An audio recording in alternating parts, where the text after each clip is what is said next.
नमस्कार, आप देख रहे हैं इंडिया टीवी। आपके साथ मैं हूं मीनाक्षी जोशी। सुबह के 10 बज रहे हैं, वक्त हो गया है दमदार 10 का। आज सुबह करीब 6 बजे एक ऐसी खबर आई जिसने हर किसी को हैरान कर दिया। मुलायम सिंह यादव के छोटे बेटे प्रतीक यादव का 38 साल की उम्र में निधन हो गया। हर कोई ये सोच रहा है कि फिटनेस फ्रीक प्रतीक यादव, जो खुद अपनी सेहत का बहुत ख्याल रखते थे, जो खुद एक जिम चलाते थे, दूसरों को भी सेहतमंद रहने के गुर सिखाते थे, इतनी कम उम्र में उनकी मौत कैसे हो गई?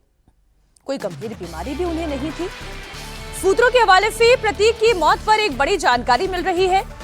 प्रतीक की मौत में जहर की आशंका है, लेकिन कैसे हुआ ये अभी स्पष्ट नहीं है। केजीएमयू में प्रतीक यादव का पोस्टमार्टम जारी है और पोस्टमार्टम से ही मौत की वजह का खुलासा होगा। अखिलेश यादव केजीएमयू में मौजूद हैं और अपर्णा यादव, चूंकि वो असम में थी और अब वो वहां से भी निकल चुकी हैं, लखनऊ पहुंचने वाली हैं। अखिलेश यादव हो, उत्तर प्रदेश के मुख्यमंत्री योगी आदित्यनाथ हो, जिनको भी ये खबर पता चल रही है, सभी अपनी ओर से शोक व्यक्त कर रहे हैं। अखिलेश यादव तो केजीएमयू पहुंचे भी हैं। प्रतीक यादव के निधन पर अखिलेश यादव ने दुख जताया। अखिलेश यादव ने कहा, प्रतीक यादव का निधन अत्यंत दुखद है। मौत की जांच के सवाल पर उन्होंने कहा कि जो कानून और परिवार के लोग कहेंगे वैसा ही होगा। अखिलेश ने बताया कि 2 महीने पहले उनकी प्रतीक से मुलाकात भी हुई थी। अखिलेश ने उनसे स्वास्थ्य का ध्यान रखने के लिए भी कहा था। तो बचपन से देखा है, मैंने प्रतीक को बचपन से देखा है। आज वो हमारे बीच नहीं है, बहुत दुख है। और एक अच्छा नहीं ले पाएंगे, मेरा सीना दबा हुआ है यार। नौजवान इसलिए था कि बचपन से ही उसे स्वास्थ्य के प्रति, अपने हेल्थ के प्रति, और वो कुछ जीवन में आगे बढ़कर के काम करना चाहता था।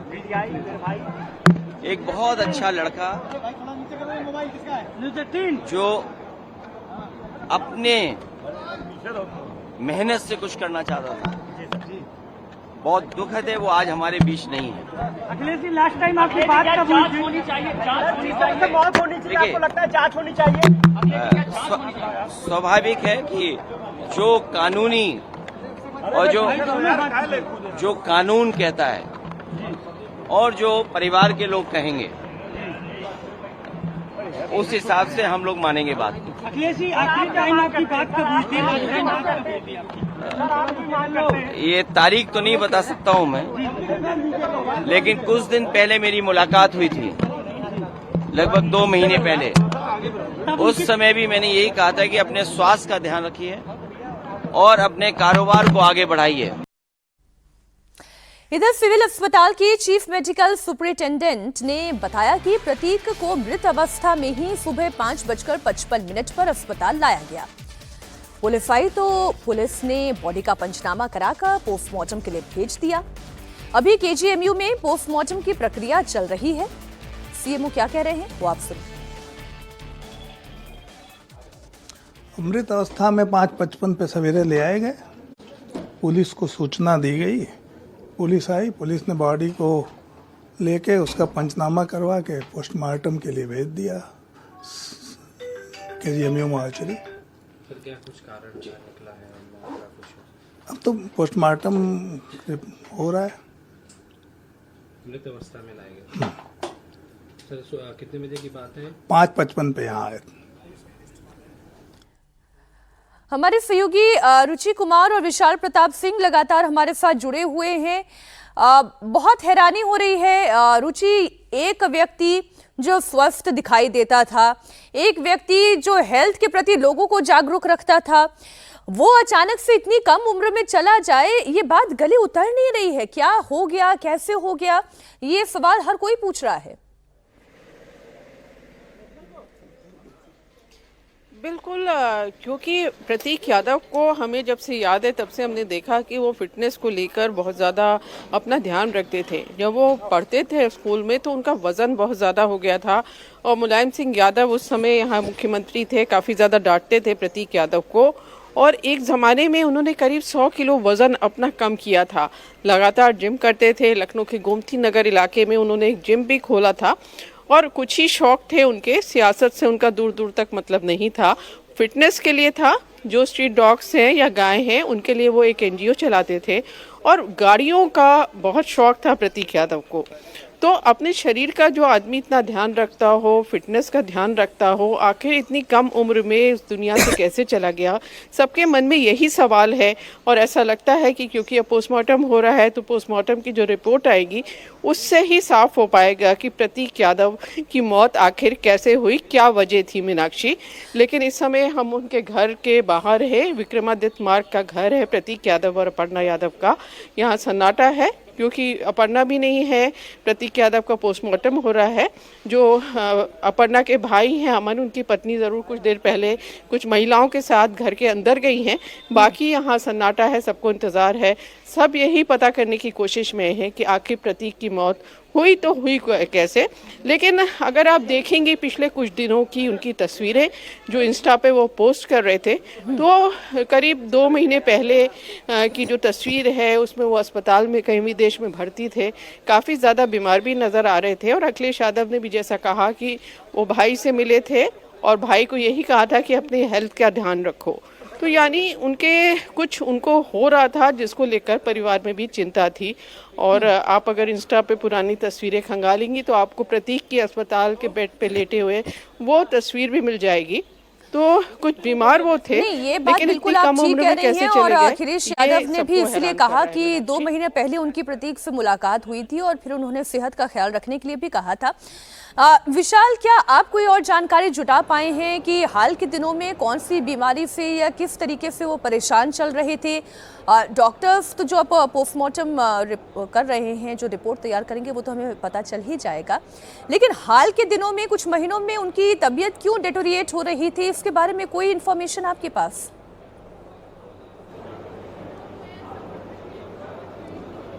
देखिए, जो परिवार के लोग हैं, जो करीबी लोग हैं, उनसे हमारी बातचीत हुई है। प्रतीक यादव पिछले कुछ समय से लगातार बीमार चल रहे थे। लखनऊ का जो प्राइवेट अस्पताल है, मेदांता अस्पताल, वहाँ उनको 2 बार ऐसा हुआ था कि 48 और 72 घंटे के लिए, यानी कि 2 दिन और 3 दिन के लिए उनको भर्ती भी कराया गया था।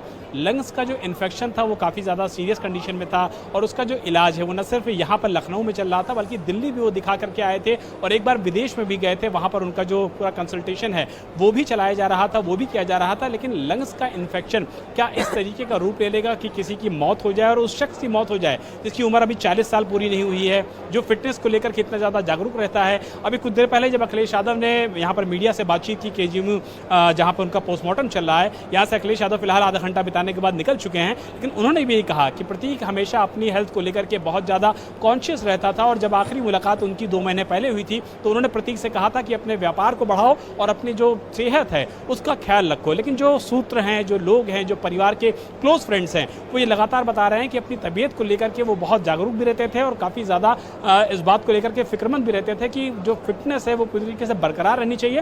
लेकिन 1 महीने से बताया जा रहा है कि वो फिलहाल जिम नहीं जा पा रहे थे, यानी कि जो उनकी रेगुलर की चीज़ें थी उन रेगुलर की चीज़ों को वो ढंग से नहीं कर पा रहे थे। लेकिन मौत किस वजह से हुई है, निश्चित तौर पर इसका जो माकूल और सही जवाब है वो पोस्टमार्टम रिपोर्ट की जो इनिशियल फाइंडिंग्स होती हैं जब वो आ जाएंगी उसके बाद ही स्पष्ट हो पाएगा। लेकिन केजीएमयू के जो मॉर्चरी सेंटर है जहाँ पर इस समय हम मौजूद हैं, यहाँ पर लगातार जो परिवार के लोग हैं, जो क्लोज फ्रेंड्स के लोग हैं, वो लगातार अंदर मौजूद हैं और वो ये कोशिश कर रहे हैं कि जल्द से जल्द इस पूरे मामले बिल्कुल एक बड़ी खबर दर्शकों तक पहुंचा दी। अपर्णा यादव दिल्ली से लखनऊ पहुंच गई हैं। प्रतीक यादव की पत्नी हैं, बीजेपी नेता हैं। अपर्णा यादव चूंकि असम गई हुई थी और फिर वहां से वो लौटी हैं, आपाधापी में वो लौटी हैं। एक जानकारी और मिल रही है कि घर के किचन में बेहोश मिले थे प्रतीक यादव और जब वो अस्पताल लाए गए हैं तो वो मृत अवस्था में लाए गए हैं, उनकी हार्ट बीट नहीं चल रही थी, ऐसा डॉक्टर्स जानकारी दे रहे हैं। तो पहली जानकारी तो ये कि अपर्णा यादव जो हैं वो लखनऊ आ चुकी हैं। रुचि, अगर आप जानकारी दे सके कि वो सीधे केजीएमयू पहुंच रही हैं या पहले घर पहुंच रही हैं, क्या जानकारी आपके पास? देखिए, वो सीधे केजीएमयू ही जाएंगे, घर तो आना मुश्किल ऐसा बताया जा रहा है। और एक चीज़ और, प्रतीक यादव, आप सोचिए 2017 के आसपास हमें याद है एक इंटरनेशनल फिटनेस मैगजीन थी, उसके फ्रंट कवर पे उनकी फ़ोटो छपी थी। तो आप समझ सकती हैं कि अपनी फिटनेस का किस तरह से वो ध्यान रखते थे। अब क्या हुआ, कैसे हुआ, ये सारी चीज़ें सस्पेंस की चीज़ें हैं। जब रिपोर्ट आएगी तभी पता चलेगा। लेकिन सबको हैरान कर रही है। अपर्णा यादव के लिए एक बड़ा धक्का है कि उनके पति अब इस दुनिया में नहीं रहे, जो इतना ज़्यादा फिटनेस का ध्यान रखते थे। एक्सरसाइज करना, एक्सरसाइज तो एक तरह का उनका जैसे लोगों को शौक होता है ना कि घूमने का शौक है, पढ़ने का शौक है, पिक्चर देखने का शौक है, उस तरह का शौक था उनका। फिटनेस को लेके बहुत ज़्यादा ध्यान रखते थे अपने। अब बात आप बिल्कुल ठीक कह रही हैं, लेकिन ये जो विशाल एक जहर वाला एंगल आ रहा है, ये थोड़ा और हैरान कर रहा है। ये जहर वाला एंगल, डॉक्टर क्या कह रहे हैं इसके बारे में?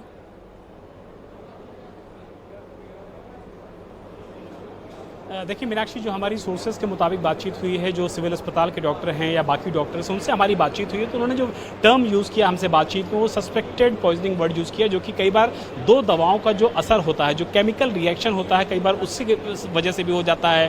फूड पॉइजनिंग की वजह से भी कई बार इस तरीके के केमिकल रिएक्शंस होते हैं, और कई बार कुछ चीज़ें और भी हो जाती हैं। लेकिन जो पोस्टमार्टम होता है उसमें कॉज ऑफ डेथ जो होती है वो एग्जैक्ट पता लगती है, मौत का जो कारण होता है वो एग्जैक्ट पता लगता है। और जो यहाँ पर नावेद अहमद समेत तमाम वो लोग मौजूद हैं जिनसे लगातार प्रतीक यादव के संपर्क में रहते थे, और जो लोग उनको यहाँ पर लेकर के सबसे पहले पहुंचे थे, एक बार उनसे भी बातचीत करने की कोशिश कर लेते हैं।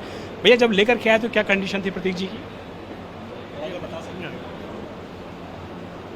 देखिए, जो परिवार के लोग हैं, क्लोज फ्रेंड्स लोग हैं, वो बहुत ज़्यादा परेशान हैं, बहुत ज़्यादा गमज़दा हैं, वो बिल्कुल ही बात करने की कंडीशन में नहीं। लेकिन जो सस्पेक्टेड पॉइजनिंग का जो जिक्र मीनाक्षी आपने किया, वो यही बताना चाहूँगा कि जो डॉक्टर्स भी इशारा कर रहे हैं वो यही कर रहे हैं कि सस्पेक्टेड पॉइजनिंग कई बार दवाओं के रिएक्शन से हो जाती है। कोई ऐसा और इतना तो अभी आपने जानकारी दी ही कि कुछ लंग्स के इन्फेक्शन से वो जूझ रहे थे, तो बेशक कुछ मेडिसिन तो वो पहले से ही ले रहे होंगे। लेकिन एक और जो जानकारी है कि वो घर के ही किचन में गिरे हुए थे, वो वहां से उन्हें फिर लेकर अस्पताल लाया गया है। इस बारे में कोई और डिटेल आपको मिल पाई है?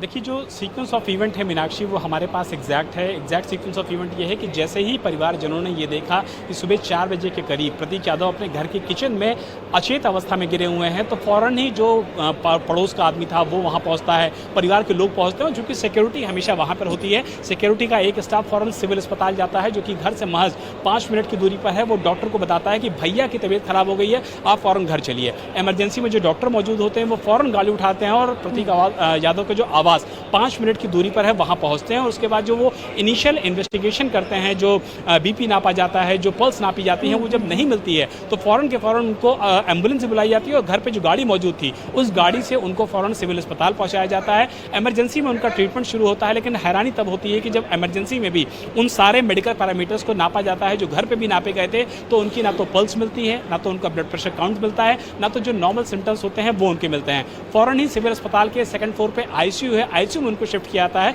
और वहाँ पर ECG यानी कि किसी भी तरीके के जो पेशेंट होते हैं जिनकी कंडीशन क्रिटिकल होती है, तो फौरन उनका ECG नापा जाता है, ताकि अगर कोई भी पल्स धड़क रही हो, किसी भी तरीके से रिएक्ट कर रही हो, तो उसके बारे में जाना जा सके। लेकिन जब ECG में भी उनकी रिपोर्ट निल आती है तो डॉक्टर्स को ये पता लग जाता है कि अब कुछ बचा नहीं है, और उसके बाद प्रतीक यादव को इनिशियल यहाँ पर जो ब्रॉड डेथ डिक्लेयर है वो कर दिया जाता है। और चूंकि KGMC में क्योंकि अभी पोस्टमार्टम की प्रक्रिया चल रही है विशाल, तो ये बताएं कि पोस्टमार्टम में अभी और कितना समय लगेगा, और अंदर से आपको और क्या इनपुट मिल पा रहे हैं?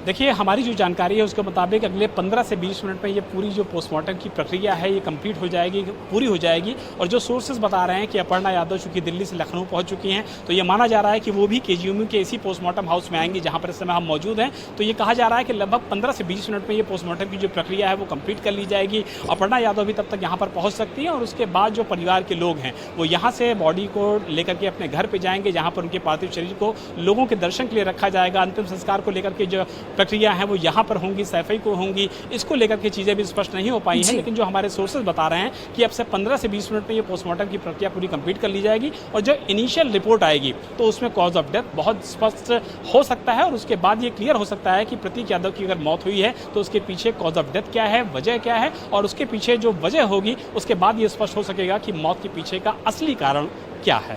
बिल्कुल विशाल, आप भी रहे हमारे साथ, रुचि भी हमारे साथ है ही, अजीत जी, राजकुमार जी भी हमारे साथ हैं। अजीत जी, बड़ी हैरानी होती है, और जब से मैंने ये खबर देखी 38 साल कोई उम्र नहीं होती, और उसमें भी अगर कोई व्यक्ति हमेशा से तंदुरुस्त सा दिख रहा हो, वो अचानक से एकाएक चला जाए तो और ज्यादा हैरानी होती है। आप देखिए ना, ये जो वीडियो उन्हीं के इंस्टाग्राम के हैं, वो हम दर्शकों के सामने रख रहे हैं। इतना इतना वेट जो पुल करता हो, इतना ताकतवर जिसका शरीर दिखता हो, उसके बारे में खबर आई कि वो अचानक से उनका निधन हो गया, तो शॉकिंग है। बिल्कुल शॉकिंग है। कोई भी यंग डेथ जो है वो बहुत दुखद होती है। कोई भी यंग डेथ हो तो बड़ा दुखद होता है वो। इसको अगर थोड़ा और आसपास की चीज़ों को हम लोग देखें, एक तो प्रतीक यादव खुद ही फिटनेस फ्रीक थे, खुद ही लगातार वो जिम करते थे, अपनी सेहत का ध्यान भी रखते थे और उनको मेडिकल फैसिलिटी का एक्सेस था। मतलब इस तरह का बैकग्राउंड था कि किसी भी समय मेडिकल फैसिलिटी का एक्सेस था। दिल्ली में या विदेश में भी जाकर के वो अपना इलाज करा सकते थे, अपना चेकअप करा सकते थे। तो ये भी नहीं होगा कि अगर शरीर में उनके कोई समस्या आ रही है, अगर लंग्स में उनके इन्फेक्शन है, तो अवेयर नहीं हो। वो अवेयर थे, उनको पता था कि उनके शरीर में क्या चीज़ें हो रही हैं, मेडिकल उनका ट्रीटमेंट चल रहा था और जो बेस्ट पॉसिबल ट्रीटमेंट हो सकता था वो चल रहा था। इसके बावजूद उनकी डेथ हो गई। ये एक संभव है कि लंग्स के जिस इन्फेक्शन की बात कही जा रही है वो बहुत ज़्यादा बढ़ गई हो, और रात में जिस समय 4 बजे तो लोगों ने देखा, पता नहीं वो कितने बजे वहाँ चेत होकर के गिरे। उसके बाद तत्काल मेडिकल ट्रीटमेंट उस समय नहीं उपलब्ध हो सका। क्या कारण है वो तो अभी बता ही रहे थे विशाल की, उससे पता चलेगा पोस्टमार्टम से। लेकिन जो आसपास हम देखने की बात कर रहे थे, आप देखिए कितनी यंग डेथ इस समय इन दिनों हो रही है। अचानक कैसे लोग कोलैप्स कर रहे हैं और सीधे लोगों का निधन हो जा रहा है। ये कोरोना के बाद की जो घटनाएं हैं, इसने किस तरह से लोगों को असुरक्षित, आरक्षित और बीमार बना दिया है। जो इसमें कई फैक्टर होंगे, हम ये उनका इंडिविजुअल कोई फैक्टर अलग हो सकता है, लेकिन एक जो फैक्टर है, ये अचानक से यंग डेथ बढ़ गई है। सडन डेथ में बहुत ज़्यादा बढ़ोतरी हुई है। और एक समय होता था जो हम लोग सुनते थे कि अमुक जी को हार्ट अटैक आया, तो हार्ट अटैक आया वो सर्वाइव कर गए। एक अटैक आया, दूसरा अटैक आया, लोग सर्वाइव कर जाते थे। अब हार्ट अटैक से ज़्यादा हार्ट फेलियर की खबर आ रही है, कार्डियक अरेस्ट की खबर आ रही है। कार्डियक अटैक के साथ साथ कार्डियक अरेस्ट हो रहा है। एकदम यंग जिम करने वाला आदमी, वॉक करने वाला आदमी, अपनी सेहत का पूरा ध्यान रखने वाला व्यक्ति, उसका कार्डियक अरेस्ट हो जा रहा है। इसमें एकदम सडन डेथ हो जा रही है। इसमें तो जो खबर अभी विशाल भी बता रहे हैं, हमारे सहयोगी रुचि भी बता रहे हैं, राजकुमार जी, कि पहले से कुछ वो बीमार चल रहे थे और उनके लंग्स में इन्फेक्शन भी था। और अभी जैसे आप भी कह रहे हैं अजीत जी की ऐसा तो है नहीं कि कहीं से कोई मेडिकल सुविधा उन्हें मिल नहीं पा रही हो, वो भी सारी सुविधाएं वो अवेल कर रहे थे, चाहे लखनऊ में हो, चाहे दिल्ली में हो, विदेश भी वो गए।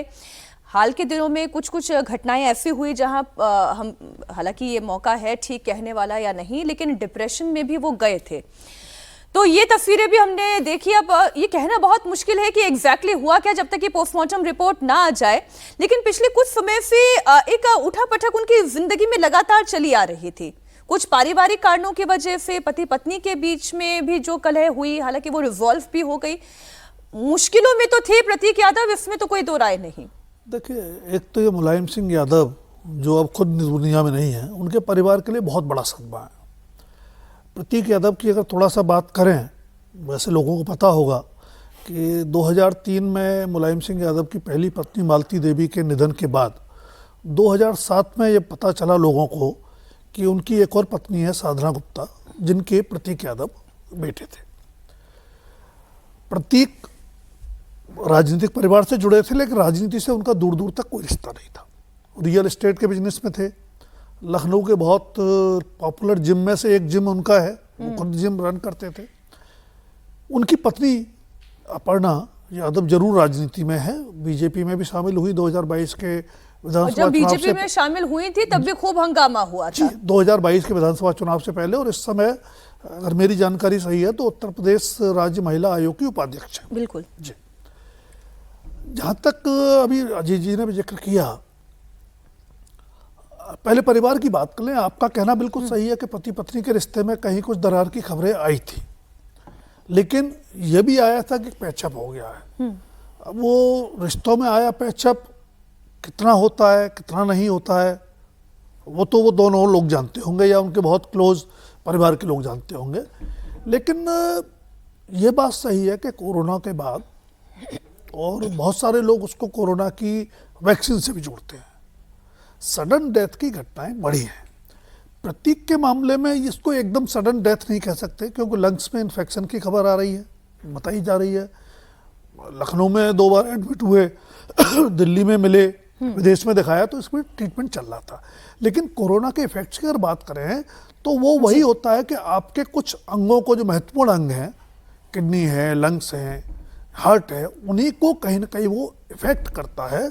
और उस फैक्ट से आप कितना रिकवर कर पाते हैं, कितना वो कर पाते हैं, वो एक अभी तक डिबेटेबल। इसमें जो जहर वाला एंगल है, जो विशाल भी जानकारी दे रहे हैं, दर्शकों को भी उन्होंने बताया, अगर प्रतीक यादव, जो कि हम देख ही रहे हैं कि उनके लंग्स में इन्फेक्शन की खबरें थी और वो लगातार इलाज भी करा रहे थे, तो कुछ 100% दवाइयां भी वो ले रहे होंगे।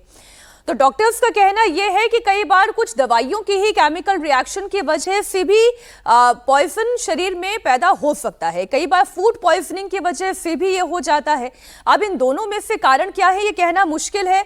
केजीएमयू में इधर थोड़ी हलचल बढ़ी हुई है। विशाल, क्या रिपोर्ट बाहर आने वाली है?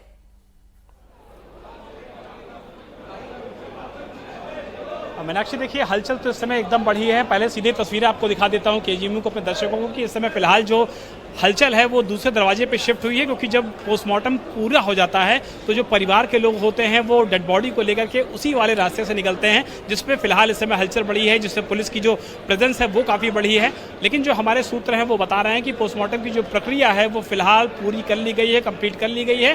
कुछ ही देर में डेड बॉडी के साथ जो परिजन हैं, जो करीबी लोग हैं, वो फिलहाल यहाँ पर निकल सकते हैं। लेकिन जो दोस्त हैं वो ये बता रहे हैं कि पिछले कुछ समय से वो जिम पे नहीं आ रहे थे, लेकिन जब भी वो जिम में आते थे कभी भी ये महसूस नहीं होता था कि वो इतने ज़्यादा बीमार हो सकते हैं कि किसी की मौत हो जाए। जिम में रेगुलर आना, लोगों से रेगुलर मुलाकात करना, हमेशा हंसी मजाक करना। कुछ दिनों पहले उनकी एक सर्जरी भी हुई थी 2-2.5 महीने पहले, ये भी बताया जा रहा है, लेकिन वो भी सर्जरी इतनी ज़्यादा हैवी नहीं थी या इतनी ज़्यादा सीरियस नहीं थी कि किसी की मौत हो जाए। और ऐसे में जब पोस्टमार्टम हो चुका है, वीडियोग्राफी हुई है, एक्सपर्ट्स ने उसको किया है, तो निश्चित तौर पर इसका कॉज ऑफ डेथ जो है वो भी सामने आएगा। लेकिन जो पोस्टमार्टम की प्रक्रिया है वो सूत्र हमको बता रहे हैं कि वो पूरी कर ली गई है।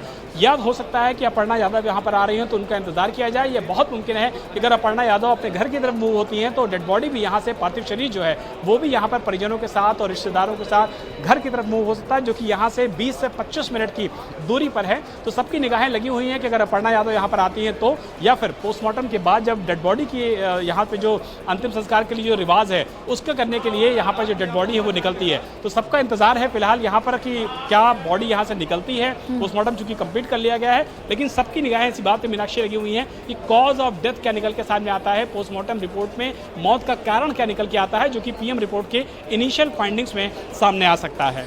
बिल्कुल, आप बने रहे विशाल हमारे साथ। रुचि, जब मुश्किल दौर प्रतीक यादव का परिवार के भीतर चल रहा था तो उन्होंने एक बात कही थी कि परिवार से वो कैसे दूर होते चले गए केवल एक रिश्ते की वजह से, लेकिन फिर उन्होंने पैचअप की भी बात खुद अपने आप कही। हालांकि अपर्णा यादव हमेशा चुप रही, उन्होंने वो संयम बरते रखा, क्योंकि कोई भी रिश्ता खराब होता है तो उसे सुधारने का भी मौका मिलना चाहिए। लेकिन भाइयों की अगर हम बात करें, प्रतीक यादव भाइयों के बीच में कैसे थे, अखिलेश यादव के साथ उनके संबंध कैसे थे? अब क्योंकि बहुत बड़ा कुनबा मैं कहूं कि पूरे यादव ब्रदर्स का है, उनके बीच में प्रतीक यादव कैसे थे? बिल्कुल, जैसा कि सभी जानते हैं कि जैसे आप अगर 2017 के पहले की बात मीनाक्षी करेंगी, जब अखिलेश यादव की उत्तर प्रदेश में सरकार थी, तो ये विक्रमादित्य मार्ग है और सड़क आप पार करेंगी, मुश्किल से 50 मीटर आप जाएंगी तो वहाँ मुलायम सिंह यादव का बंगला था, जहाँ वो मुख्यमंत्री रहते हुए भी रहते थे और पूर्व मुख्यमंत्री की तरह से भी उनको वो बंगला अलॉट था। तो वहाँ पूरा परिवार एक साथ रहता था। वहाँ मुलायम सिंह थे, उनकी पत्नी थी साधना, प्रतीक थे, अपर्णा थे, डिम्पल यादव, अखिलेश यादव, अखिलेश के बच्चे, तब प्रतीक के एक बेटी थी वो थी। तो सब लोग साथ में रहते थे, एक जॉइंट फैमिली थी, रात का खाना सब लोग एक साथ खाते थे, तो परिवार एक साथ रहता था। लेकिन 2017 में आपने भी देखा, हमने भी देखा कि परिवार में किस तरह से झगड़ा हुआ और सब लोग अलग अलग हो गए। अब प्रतीक अपर्णा का ये घर हो गया, इससे थोड़ा सा आगे आप जाएंगी, मुश्किल से 200-300 मीटर पे अखिलेश यादव यहाँ पे रहते हैं, सामने इधर शिवपाल यादव रहते हैं, बाहर मुलायम सिंह यादव का एक बंगला था। तो जो दो भाई थे जो एक साथ एक ही घर के एक ही छत के नीचे रहते थे, वो अलग अलग हो गए। अब दूरियां तो बहुत ज़्यादा नहीं है, दूरी तो मुश्किल से 200-300 मीटर होगी, लेकिन दिलों में दूरियां बहुत आ गई, मिलना जुलना बंद हो गया। परिवार में जो सैफई में शादियां होती हैं उसमें ज़रूर पूरा परिवार इकट्ठा होता था। और अभी हाल की तस्वीर आपने देखी होगी कि अपर्णा और प्रतीक अपनी बच्ची को लेकर उस शादी में गए हैं और अखिलेश यादव और डिम्पल यादव के पैर छू रहे हैं। तो सिर्फ परिवार का मिलन वहीं होता था। तो भाइयों में रिश्ता ऐसा नहीं है कि क्योंकि स्टेप ब्रदर्स थे, बहुत वैसा नहीं था, लेकिन अच्छा रिश्ते थे, साथ में रहते थे, पूरा दिन साथ में गुजारते थे। लेकिन इधर 2017 के बाद से काफ़ी ज़्यादा परिवार में दूरियां आ गई। लेकिन फैमिली फंक्शंस में जो तस्वीरें रुचि हमने देखी उसमें ये हम कह सकते हैं भले राजनीतिक कारणों की वजह से दूरियां आ गई हों, लेकिन परिवार जब भी एक साथ एक जगह पर मौजूद हो, एक दूसरे के लिए वो रिश्ते प्रेम पूर्ण दिखाई दे, सम्मानपूर्ण दिखाई दे, वो कोशिश प्रतीक यादव की भी थी और वो अखिलेश यादव के भी जेस्चर में दिखाई देती है। दुनिया पर युद्ध का बहुत बड़ा संकट मंडरा रहा है। वेस्ट एशिया में तनाव की वजह से दुनिया भर में पेट्रोल और डीजल के दाम आसमान छू रहे हैं। दुनिया का कोई भी देश इस संकट काल से अछूता नहीं है। आने वाले दिन और भी ज्यादा कठिन होने जा रहे हैं। प्रधानमंत्री मोदी ने यह खतरा भांप लिया है, देश को आगाह किया है, देशवासियों को बचत का मंत्र दे दिया है। युद्ध संकट के बीच प्रधानमंत्री मोदी खुद फ्रंट फुट पर हैं। देश के लोगों के सामने मोदी ने अपने खर्च में कटौती करके एक मिसाल रखी। हैदराबाद में प्रधानमंत्री के भाषण के फौरन बाद वडोदरा और गुवाहाटी में उनके काफिले का आकार छोटा किया गया। हालांकि प्रधानमंत्री की सुरक्षा को लेकर कोई समझौता तो नहीं किया गया। जाहिर है प्रधानमंत्री हैं तो सुरक्षा को लेकर तो समझौता नहीं हो सकता। सिक्योरिटी और एसपीजी के प्रोटोकॉल के तहत जरूरी सुरक्षा इंतजाम को बनाए रखते हुए गाड़ियों की संख्या में कमी लाई गई है। और इस बचत वाली अपील पर आपको गौर करने की जरूरत है, क्योंकि अगर 24 घंटे के अंदर 2 बार अपील की जाए, अगर 48 घंटे के अंदर कारकेड छोटा कर दिया जाए, तो समस्या तो बड़ी है और समस्या गंभीर है। देश भर में इस पर अमल कैसे होना शुरू हुआ वो आपको बताती हूँ। दिल्ली से लेकर यूपी और राजस्थान से लेकर एमपी तक मुख्यमंत्रियों और मंत्रियों ने अपने खर्च में कटौती करनी शुरू की है। बड़ी खबर यह है कि यूपी में योगी के काफिले की गाड़ियां जो हैं वो 50% तक कम कर दी गई हैं। यूपी में मंत्रियों के काफिले की गाड़ियों में भी कटौती की गई है और मध्य प्रदेश के सीएम मोहन यादव के काफिले में अब 13 की जगह 8 गाड़ियां रहेंगी। राजस्थान के सीएम भजनलाल शर्मा के काफिले की गाड़ियों में भी कटौती की गई है। दिल्ली की सीएम रेखा गुप्ता ने भी अपनी गाड़ियों का काफिला कम कर दिया है। महाराष्ट्र के मुख्यमंत्री देवेंद्र फडणवीस ने मंत्रियों को निर्देश दिया है कि वो बिना मंजूरी हवाई यात्रा न करें। वहीं मोदी की अपील के बाद गुजरात के डिप्टी सीएम हर्ष सांघवी ने अपना विदेश दौरा भी रद्द कर दिया है। तो समस्या कितनी बड़ी है उसका ये उदाहरण है जो मैं आपके सामने रख रही हूँ। मोदी की अपील पर यूपी के सीएम योगी आदित्यनाथ भी एक्शन में हैं। देश में ऊर्जा संकट के बीच योगी सरकार ने 7 बड़े फैसले लिए। अब वो फैसले क्या है आपको बता दें। मुख्यमंत्री, मंत्रियों, विधायकों और अधिकारियों का काफिला 50% तक घटेगा। हफ्ते में एक दिन इन्हें पब्लिक ट्रांसपोर्ट या बस, मेट्रो से चलना होगा। सभी सरकारी बैठकें, सेमिनार, कॉन्फ्रेंस, वर्कशॉप वर्चुअल होंगी। राज्य सचिवालय की भी 50% बैठकें वर्चुअल होंगी। योगी ने निर्देश दिया है कि जिन कंपनियों में बड़ी संख्या में कर्मचारी हैं उन्हें हफ्ते में 2 दिन वर्क फ्रॉम होम के लिए राज्य स्तर पर एडवाइजरी जारी की जाए। सीएम योगी ने लोगों से 10 अपील की है। उन्होंने कहा है कि हफ्ते में एक दिन नो व्हीकल डे मनाया जाए, पेट्रोल, डीजल और बिजली बचाई जाए, सजावटी लाइटें कम जलाई जाए, बेवजह सोना न खरीदा जाए। पेट्रोल डीजल बचाने की पीएम मोदी की अपील का असर दिल्ली में कैसे दिखाई दिया वो आपको बता दूं। दिल्ली की मुख्यमंत्री रेखा गुप्ता ने कुछ बड़े फैसले लिए। रेखा गुप्ता ने विभागीय कामकाज में कम गाड़ियों के इस्तेमाल के साथ ही कारपूल और पब्लिक ट्रांसपोर्ट को प्राथमिकता देने का निर्देश दिया। रेखा गुप्ता ने दिल्ली वासियों से कटौती में सहयोग की अपील की। प्रधानमंत्री मोदी की अपील को आम जनता के साथ ही सरकार के मंत्री और विधायक भी इसका पालन कर रहे हैं। दिल्ली सरकार में मंत्री कपिल मिश्रा ऑफिस जाने के लिए मेट्रो से सफर करते हुए नजर आए। अब ये तो हुई कोई बात, जब आप मेट्रो से ट्रैवल करेंगे, जब आप पब्लिक ट्रांसपोर्ट इस्तेमाल करेंगे, तब उस अपील का असर ज्यादा होगा, बजाय इसके कि आप केवल लिख दें और आप खुद उसे अपनी जिंदगी में अमल में ना लेकर आए, तो उससे बात नहीं बनेगी। तो देश क्राइसिस में है, पहली बात तो अजीत जी ये बात साफ है ना। दूसरी बात यह है कि संकट काल में बचत के मंत्र के साथ तो चलना ये हमारी जरूरत भी है और हमारी मजबूरी भी है, हमारे पास और कोई ऑप्शन नहीं है, ये दूसरी बात है। और तीसरी राजनीतिक बात भी है सर। राजनीतिक बात यह है कि विपक्ष ये कह रहा है कि अभी भी सरकार जनता से ही सहयोग चाह रही है, उनके पास कोई फॉर्मूला, कोई मंत्र नहीं है बचने का? नहीं, देखिए अब तो जो अपोजिशन में रहता है वो इस तरह की बातें करता है। अगर इस समय भाजपा अपोजिशन में होती तो वो भी ऐसी बातें करती। लेकिन ये सवाल सभी पार्टियों से है कि ऐसा क्यों है। हम लोग 1991 के तेल क्राइसिस की बात करते हैं, जब खड़ी युद्ध चल रहा था इराक पर, जो हमला हुआ था। उस समय हम लोगों के पास एक भी स्टोरेज की फैसिलिटी नहीं थी, गैस स्टोरेज की एक भी सिंगल फैसिलिटी नहीं थी।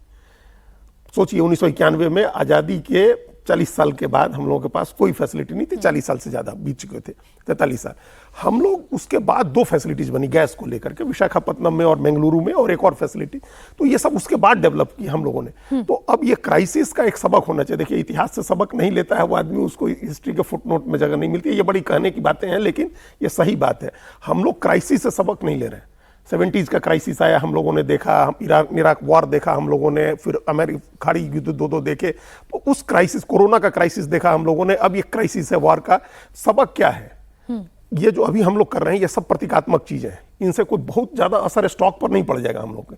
जहां पर कई मिलियन बैरल्स का तेल हम लोग खर्च कर रहे हैं, वहां अगर 10-20 गाड़ियों में तेल बचेगा तो उसका कोई बहुत वास्तविक असर नहीं होगा। मैं जो परसेंटेज जो सामने रख रही हूँ सर, इस पर आप भी टिप्पणी करिएगा, क्योंकि क्रूड ऑयल हो, सोने की खरीदारी हो, खाद्य तेल, फर्टिलाइजर और विदेश यात्रा, अब कहने को आप ये कहें कि ये 10% की कटौती इंपैक्ट क्या करेगी? क्रूड ऑयल की ही बात करें, $13.5 अरब की बचत होगी अगर हम ये बचत कर पाने में कामयाब होते हैं तो। नहीं, तो ये इसके 3 एस्पेक्ट है। ये तीसरा एस्पेक्ट है। ये एस्पेक्ट जो है ये डॉलर बचाने का है, क्योंकि हमारा जो फॉरेक्स रिजर्व है वो लगातार कम हो रहा है। क्योंकि जब तेल की कीमतें बढ़ेंगी तो हमारा आयात का बिल बढ़ रहा है, इंपोर्ट बिल बढ़ रहा है, उसमें डॉलर जा रहा है। हमारे यहाँ इन्वेस्टमेंट कम हो रहे हैं, डॉलर उसकी वजह से भी नहीं आ रहा है। अभी खाड़ी से रेमिटेंसेज आने बंद हो गए, जो डॉलर में आते थे उसकी वजह से कम हो रहा है। FII जो है, जो फाइनेंशियल इंस्टीट्यूशंस हैं, जो वो उनका अपने पैसे निकाल रहे हैं। कल ही 8,500 करोड़ रुपए की बिकवाली हुई है कल शेयर मार्केट में। तो ये पैसे डॉलर निकल रहे हैं, रुपए की कीमत गिर रही है, उसके लिए मार्केट में डॉलर देना पड़ रहा है। तो ये डॉलर बचाने का उपाय एक तीसरा एस्पेक्ट है। एक एस्पेक्ट है कि हमारे पास कमी है, दूसरा एस्पेक्ट है कि कीमत बढ़ी हुई है, और तीसरा एस्पेक्ट है कि डॉलर बचाना है। ये तीन चीजें हैं। कमी हमारे पास इसलिए है क्योंकि हमारे पास स्टोरेज नहीं है। हमारे पास अभी सप्लाई चेन पूरी तरह से प्रभावित हो गई है वेस्ट एशिया के क्राइसिस की वजह से, और जो रूस पर पाबंदी लगी थी, ईरान पर पाबंदी लगी, इसकी वजह से हमारे पास शुरू से पहले से ही कुछ चीजें प्रभावित होने लगी थी। तो एक तो उसको ठीक करना है, सप्लाई चेन ठीक हो, हमारा स्टोरेज बढ़े। एक तो पहला संकट उसको दूर करेंगे। दूसरा है कीमत का। अब कीमत बढ़ानी पड़ेगी, क्योंकि कीमत हम लोग लगातार ब्लीड कर रही है, भारत की ऑयल मार्केटिंग कंपनियां। और अभी एक रिपोर्ट हम देख रहे थे जिसमें कहा गया है कि इस फाइनेंशियल ईयर के पहले 3 महीने में, पहली तिमाही में, मतलब अप्रैल से जून में, ऑयल मार्केटिंग कंपनियों को इतना नुकसान होगा जितना पिछले पूरे साल में उनका मुनाफा हुआ है।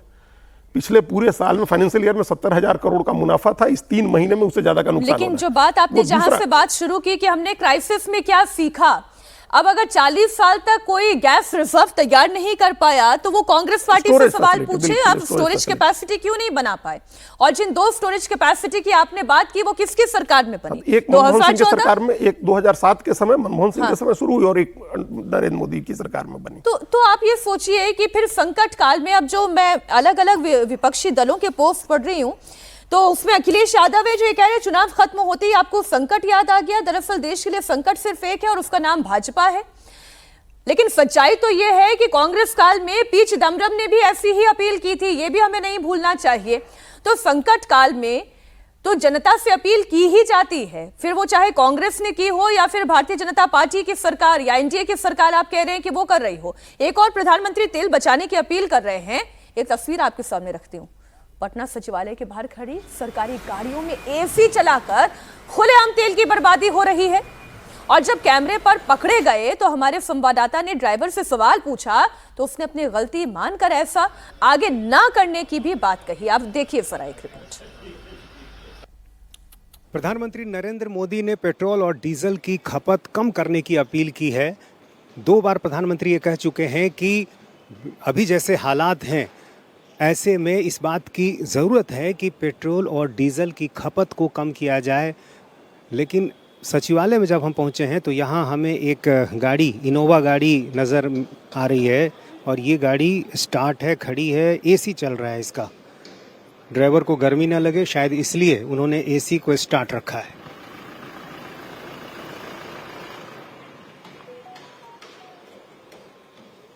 हमारे कैमरे को देखते ही गाड़ी बंद कर दी इन्होंने। गाड़ी खड़ी है, एसी चल रही है इतनी देर से, गाड़ी खड़ी है, एसी चल रहा है और प्रधानमंत्री कह रहे हैं कि पेट्रोल डीजल की जो खपत है वो कम कीजिए, फिर भी ऐसा क्यों? एसी नहीं चला रहे थे सर। हमारे कैमरे में कैद है, एसी चल रहा है। अब सही बता दीजिए सर। एसी नहीं चला रहे थे, गाड़ी बहुत देर से लगी हुई थी, सो गर्म हो गई थी। अभी साहब को लेकर के चलेंगे। ये अंदर जो है कूलिंग बता रहा है कि अंदर की कूलिंग बता रही है कि एसी चल रहा था। तो ये बताइए कि अभी इतनी गर्मी तो है भी नहीं, और यदि है भी, देर से गाड़ी लगी हुई थी सर, इसलिए जो है ना थोड़ा सा इसको अभी 2 मिनट चला करके ठंडा करके अब जाना है, साहब को लेकर के निकलेंगे ऑफिस। तो ये एक अधिकारी की गाड़ी है और ऐसा अक्सर देखने को मिलता है कि गर्मी में जो गाड़ी है ड्राइवर उसे लगातार स्टार्ट रखते हैं, एसी ऑन रखते हैं, चूँकि जाहिर है पैसा सरकार का जाता है तो इस बात की चिंता भी नहीं होती है। हालांकि ये भरोसा दे रहे हैं कि अब आगे इस बात का वो ध्यान रखेंगे। आप एक ये तस्वीर देख रहे हैं, मैं अगली खबर बताऊं उससे पहले राजकुमार जी, मध्य प्रदेश की एक घटना मैं दर्शकों के सामने रख देती हूं। वहां पर जिस नेता को शपथ लेनी है, सौभाग्य सिंह नाम उनका, ठीक, 200 गाड़ियों का काफिला उनका दंदनाते हुए सड़कों पर होता जा रहा है। प्रधानमंत्री अपने कारकेड को कम कर रहे हैं, मध्य प्रदेश के मुख्यमंत्री उसे कारकेड को कम कर रहे हैं, लेकिन सौभाग्य सिंह जी वो दौड़ते हुए, उनका पूरा 200 गाड़ियों का काफिला जो है वो सड़कों पर दौड़ रहा है, और खुद भले मंत्री जी स्कूटी पर जा रहे हो, खुद भले ही रिक्शा पर जा रहे हो। ये क्या हो रहा है? आप जनता से अपील करें और खुद को क्या जनता के साथ ही नहीं मानते हो? मध्य प्रदेश की ये एक नहीं 3 घटनाएं इस तरह की, जिनको शपथ लेनी है वो ई रिक्शा से जा रहे हैं, ई स्कूटी से जा रहे हैं, और समर्थक दर्जनों गाड़ियों में। सर 200 गाड़ियां थी जी। इसके अलावा एक खबर और है मध्य प्रदेश की, संयोग से वो भी बीजेपी ऑफिस की है, अरेरा कॉलोनी में ऑफिस है। वहां कल पूरे दिन प्रधानमंत्री की अपील के बावजूद सैकड़ों गाड़ियों का जमावड़ा हुआ, जाम लगा, पुलिस को जाम खुलवाने में मशक्कत करनी पड़ी। तो ये हमारी राजनीति का वास्तविक चरित्र है कि प्रधानमंत्री के अपील के बावजूद ये स्थिति हमको उनकी पार्टी के लोगों के आचरण में दिख रही है। अब आपने विपक्ष की आपत्तियों की बात कही, देखिए राजनीति है, राजनीति में इस तरह के आरोप प्रत्यारोप के अलावा जो हमारा पुराना अनुभव है, कोई बहुत सकारात्मक सोच की हम उम्मीद रखते भी नहीं है। लेकिन एक सवाल जरूर है, पहली टिप्पणी तो मेरी प्रधानमंत्री की जो 24 घंटे में 2 बार अपील आई, उस पर एक देर आयत दुरुस्त आयत। अब मैं इसको एक्सप्लेन कर देता हूँ। 28 फरवरी को युद्ध शुरू होता है, 7 मार्च को पहली बार हमारे यहाँ कॉमर्शियल और डोमेस्टिक सिलेंडर के रेट बढ़ते हैं, यानी संकट था। हमको उसका एहसास 11 मई या 12 मई को क्यों होता है? क्या इसलिए कि चुनाव चल रहे थे? चुनाव हमारी प्राथमिकता है। और इस बीच में 40 देशों में ऊर्जा संकट से निपटने के लिए बड़े बड़े कदम उठाए गए हैं। पाकिस्तान जैसे देश में, जिससे हम किसी बड़ी सोच की, समझ की उम्मीद नहीं रखते, वहां भी वर्किंग डेज घटा दिए गए हैं और कई तरह के प्रतिबंध लगाए गए। 13 देश ऐसे हैं दुनिया के जहां वर्क फ्रॉम होम ऑलरेडी लागू है। तो हमको ये सुध 2 महीने बाद क्यों आ रही है? जाहिर सी बात है, चुनावी राजनीति है। और पेट्रोल डीजल का जहां तक संकट की बात है, ये बात से मैं बिल्कुल सहमत हूं राजनीति से इतर, कि जब आपातकालीन स्थिति होती है तो आपातकालीन उपाय करने पड़ते हैं, और कोई सरकार बिना जनता के सहयोग के किसी संकट का सामना नहीं कर सकती, इसलिए राजनीति नहीं करनी चाहिए। लेकिन आपने देखा कि अभी जो शपथ ग्रहण हुए, पूरे देश से मुख्यमंत्री गए। क्या वो फ्लाइट पूल करके गए थे? वो सादगी से नहीं हो सकते थे। तो अगर हम अपने आचरण में उन चीजों को रखें और राजनीति से परे उठ करके सोचें और अमल करें, तो उनका असर ज्यादा होता है। बिल्कुल ठीक बात आप लेकिन जो बस चूक गई। हाँ। अब संकट है, संकट का सामना करना है, और 2-4 महीने का संकट नहीं। आप ये कह रहे अपील ठीक है, ये अपील की बिल्कुल ठीक थी? है। हाँ। सकारात्मक रवैया होना चाहिए अपोजिशन का भी और जनता का भी। बिल्कुल ठीक बात। प्रधानमंत्री मोदी की अपील का असर अब बिहार में कैसे दिखाई दे रहा है वो भी आपको बता दो। मुख्यमंत्री सम्राट चौधरी के निर्देश के बाद बिहार सरकार की कैबिनेट मंत्रियों की बैठक में गाड़ियों के काफिले में कटौती नजर आई। पटना से हमारे संवाददाता नीतीश चंद्र ने एक और रिपोर्ट तैयार की है, वो भी आप देखें। प्रधानमंत्री नरेंद्र मोदी की अपील का कितना असर हुआ है ये जानने के लिए हम पहुंचे हैं सचिवालय, जहां कैबिनेट की मीटिंग होनी है। और यहां पर देखिए सचिवालय में गाड़ियों का काफिला जा रहा है।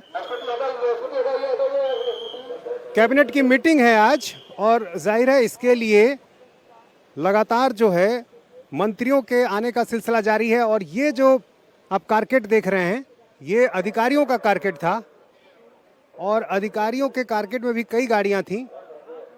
मुख्यमंत्री सम्राट चौधरी को अभी इसी कैबिनेट बैठक में शामिल होने के लिए आना है। पहले हिस्से में अधिकारियों की गाड़ी आई है और इसके बाद दूसरे हिस्से में शायद मुख्यमंत्री की गाड़ी यहाँ पर पहुँचेगी। और देखिए कुछ और गाड़ियाँ जो मुख्यमंत्री के काफिले में ही है ये गाड़ियाँ आ रही हैं। पहले अधिकारी आए और अब इसके बाद पीछे कुछ और गाड़ियां आ रही हैं। चूंकि मुख्यमंत्री का एक कार्यक्रम था राजेंद्र नगर में, एक कार्यक्रम में उनको शामिल होना था और इससे पहले यहाँ पर अधिकारी पहुँचे हैं। और देखिए उसके बाद बाकी गाड़ियाँ आ रही हैं। पहले अधिकारियों की गाड़ियाँ आ रही हैं और उसके बाद फिर मुख्यमंत्री का काफिला यहाँ पर पहुँचेगा। इससे पहले सम्राट चौधरी ने खुद ये निर्देश दिया था कि जो मंत्री हैं वो सरकारी खर्च में कटौती करें। मंत्रियों ने कुछ हद तक इस पर अमल भी किया है। कई मंत्रियों की गाड़ी ऐसी दिखी जिसमें पहले जो गाड़ियां हुआ करती थी उनकी संख्या आज कम दिखी है। और आज यहाँ पर सम्राट चौधरी जब कैबिनेट में शामिल होने के लिए पहुँचे हैं तो उनके साथ वो खुद इलेक्ट्रिक गाड़ी पर हैं और उनके पीछे जो ये गाड़ियाँ चला रही हैं ये एस्कॉर्ट की गाड़ियां हैं। और यहाँ पर देखिए एक के बाद एक उनके स्टाफ की गाड़ी, एस्कॉर्ट की गाड़ी, ये भी एस्कॉर्ट की गाड़ी और यहाँ भी सुरक्षा से जुड़ी हुई गाड़ी। और ये पीछे एक एम्बुलेंस। प्रोटोकॉल के अनुसार मुख्यमंत्री के काफिले में एम्बुलेंस और फायर ब्रिगेड की गाड़ियाँ भी होती हैं। और इस तरह से मुख्यमंत्री का काफिला अभी सचिवालय में प्रवेश किया है जहां कैबिनेट की मीटिंग होनी है। तो एक साथ कई गाड़ियां जो है नजर आई मुख्यमंत्री के काफिले में। मुख्यमंत्री सम्राट चौधरी ने खुद ये निर्देश भी दिया है अपने मंत्रियों को कि वो अपनी जो सरकारी खर्चे हैं उसमें कटौती करें, इलेक्ट्रॉनिक गाड़ियों का इस्तेमाल करें और इसके अलावा इलेक्ट्रिक गाड़ियों के अलावा जो सरकारी खर्च है उसमें कटौती करें, गाड़ियों की जो संख्या है उसको कम करें। और मैं तो ये कहती हूं कि केवल इतना ही क्यों करें, केवल विदेशी दौरे पर ही आम जनता अंकुश क्यों लगाए। जैसे हर्ष सांघवी ने अपने विदेशी दौरे को रद्द किया वैसे तमाम प्रदेशों के मुख्यमंत्री भी ना तो विदेशी दौरे पर जाएं और जितना हो सके वो भी अपने दफ्तर से काम करें, वो भी अपने दौरों को जितना टाल सकते हैं उतना टालें। ये किया जा सकता है। मैं विदेशी मुद्रा भंडार पर थोड़ा अजीब बात इसलिए करना चाहती हूँ क्योंकि विदेशी मुद्रा भंडार पर बहुत बड़ा दबाव है। जो 1 मई को खत्म हुआ सप्ताह से भारत का विदेशी मुद्रा भंडार 690.7 बिलियन डॉलर का था, जो पिछले हफ्ते के मुकाबले 7.8 बिलियन डॉलर कम रहा। तो ये तो तस्वीर है कि कच्चे तेल की कीमतों में जिस तरह से तेजी आ रही है, भारतीय विदेशी मुद्रा भंडार जिस तरीके से घट रहा है, अगर इस पर एक्शन मोड में काम नहीं किया गया, वो इमरजेंसी मोड में, बल्कि मैं ये कहूँ इमरजेंसी मोड में काम नहीं किया गया, तो ये संकट और ज्यादा बड़ा होगा। बिल्कुल। तो अभी आगे के लिए ध्यान रखना होगा। अभी तो हम लोगों के पास एक अच्छी बात है कि हम लोग का विदेशी मुद्रा भंडार भरा हुआ है। 700 अरब डॉलर मोटे तौर पर ये एक बड़ी रकम होती है हमारे पास। और हमारा मोटे तौर पर 15 बिलियन डॉलर का मंथली बिल होता है तेल का। तो हमारे पास कई महीने कई साल के हैं, लेकिन बाकी और चीज़ों के भी आयात का बिल हमारे पास उस भरने के लिए हमारे पास पर्याप्त पैसा होना चाहिए। एक समय तो ऐसा हो गया था कि हम लोगों के पास 15 दिन का पैसा था। 15 दिन के तेल का पैसा देने के लिए हमारे विदेशी मुद्रा भंडार में पैसे नहीं थे। 91 में जब सोना गिरवी रखना पड़ा था। आज हमारे पास 700 बिलियन डॉलर का है, लेकिन वो ब्लीड कर रहा है बड़ी तेजी से। और वो कारण वही है जो हमने बताया पहले 3 कारण। एक तो क्या, तेल की कीमत बढ़ी है तो आयात का बिल अपने आप ऑटोमेटिकली बढ़ेगा। इसलिए सोने पर भी प्रधानमंत्री ने जो आयात कम करने को कहा, क्योंकि उसका भी बड़ा बिल होता है। वो खबर ही बता देती हूँ। सोना ना खरीदने की पीएम मोदी की अपील के बाद अचानक सरकार ने सोने और चांदी पर इंपोर्ट ड्यूटी बढ़ा दी है। सरकार ने गोल्ड सिल्वर पर इंपोर्ट ड्यूटी को 6% से बढ़ाकर सीधे 15% कर दिया है। इसका मतलब ये है कि विदेश से आने वाला सोना अब महंगा होगा और ये बढ़ा हुआ रेट आज से लागू हो जाएगा। समय बहुत कम है मेरे पास, अब हमें शो ओवर ही करना है। इस पर एक छोटी सी टिप्पणी राजकुमार जी। देखिए, हमारे विदेशी मुद्रा भंडार के 3 कारण है जिन पर दबाव बढ़ा है। युद्ध के बाद बढ़ा वो तो तय है। पेट्रोलियम की कीमतें बहुत तेजी से बढ़ी है, तेजी से नहीं बढ़ी है बल्कि कई गुना बढ़ गई, 1.5 से 2 गुना बढ़ गई हैं अगर अंतर्राष्ट्रीय मार्केट की बात कर ले। दूसरा, सोने की कीमतें बढ़ी हैं।